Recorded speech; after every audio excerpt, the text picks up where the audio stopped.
Hallo, ich grüße Sie aus dem Feueratelier in der ZERO Foundation in Düsseldorf. Hier schuf Otto Pine seine Feuerbilder, die einen wirklich ungewöhnlichen und hochspannenden Produktionsprozess haben. Pine brannte auf den Leinwänden chemische Flüssigkeiten ab, drehte sie und nutzte auch den Rauch des Feuers, um spannungsvolle organische Formen zu erzeugen, wie Sie sie auch auf der Leinwand hier hinter mir sehen können. Pines Arbeit ist aber nur ein Beispiel eines wirklich vielfältigen Netzwerks an ZERO Kunst, aus denen wir Ihnen einige weitere Beispiele gerne in den nächsten Wochen vorstellen möchten. ZERO Kunst war von Anfang an international und vielstimmig und in diesem Sinne haben wir KollegInnen aus der ganzen Welt, aus der Schweiz, Portugal und anderen Ländern eingeladen, eine Arbeit aus ihrer Sammlung kurz vorzustellen.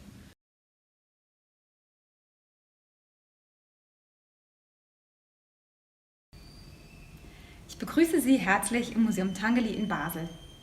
Für ZERO Art Around the World möchte ich Ihnen heute ein Werk aus unserer Sammlung vorstellen, La Vitesse Totale. Jean Tinguely schuf zusammen mit Yves Klein 1958 diese Arbeit. Yves Klein bemalte die Scheibe in seinem International Klein Blue und Jean Tinguely konstruierte den Mechanismus, der sich hinter der Scheibe befindet und der die Scheibe mit hoher Geschwindigkeit drehen ließ. Der ZERO-Künstler Heinz Mack, der die Ausstellung besuchte und das Werk 1958 sah, beschrieb die Arbeit wie folgt. Ich zitiere Mack: Die optische Sensation war die Folge einer Transformation der rotierenden Scheibe in ein Volumen, das wie eine kleine Wolke über der verrosteten Eisenkonstruktion zu schweben schien. Ich rief: Es pulsiert, es atmet, es bewegt sich, es dehnt sich aus. Es ist ja nur noch Luft.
Welcome to the Museum of Contemporary Art in Zagreb.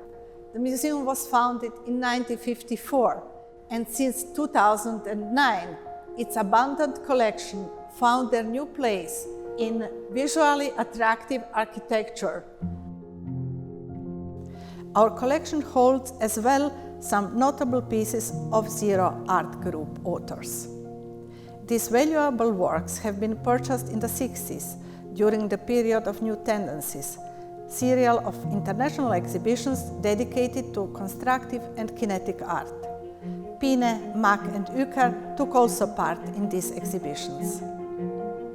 For this occasion, we would like to present you an exquisite silkscreen on paper produced by Otto Pine, and from then it is high-ranking part of our graphic collection. This print is remarkable but also very sensitive.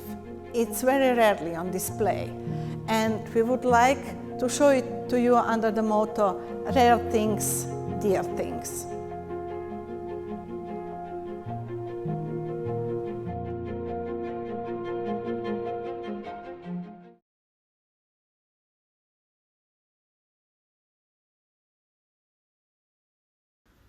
Welcome to the Walter and Nicole Leblanc Foundation in the former house of Nicole Leblanc.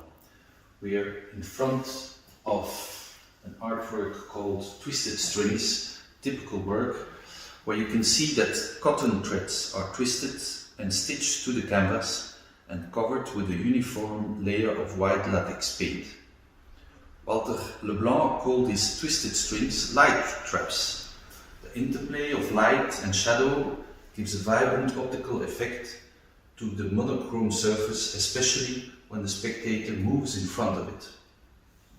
This work, a series of 3 from 1978, shows well how logic and order, tactility and sensibility go hand in hand in Leblanc's intriguing body of work and in his quest for light and immateriality.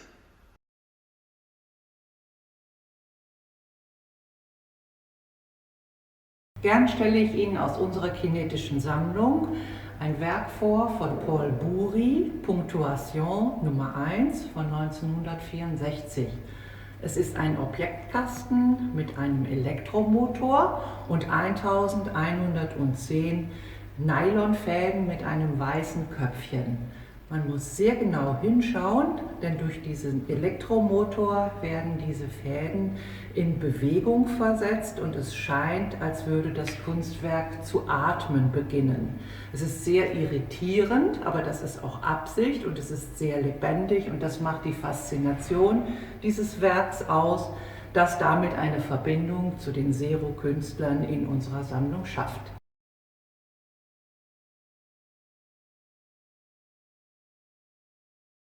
Greetings from Cambridge, Massachusetts.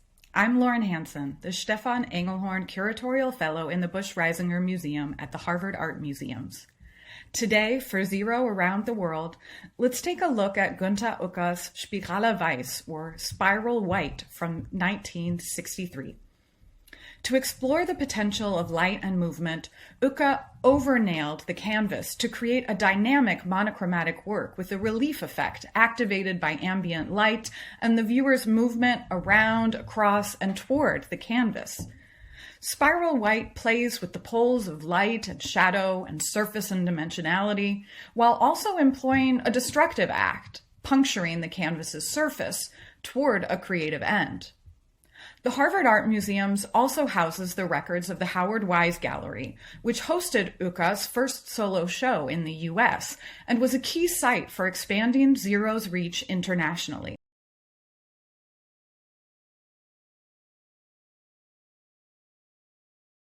I'm David Horowitz, and I'm an assistant curator at the Solomon R. Guggenheim Museum.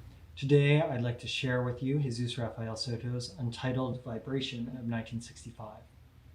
Soto's interest in perceived vibration, movement, and light, all of which dated back to the early 1950s, put him in common cause with ZERO's core figures. Soto quickly became an important part of the ZERO network and exhibited with the group repeatedly. In Untitled, a series of black and beige metal squares hover in front of a grid of black panels, each of which is traversed by tightly spaced fine white lines. As the viewer moves around the work, the changing visual interactions between the edges of the protruding squares and the thin lines behind them create a sense of optical vibration. It is as though the edges are flickering. This effect, only activated by an individual's movements, underlines Soto's belief that our work only exists with the viewer's active participation.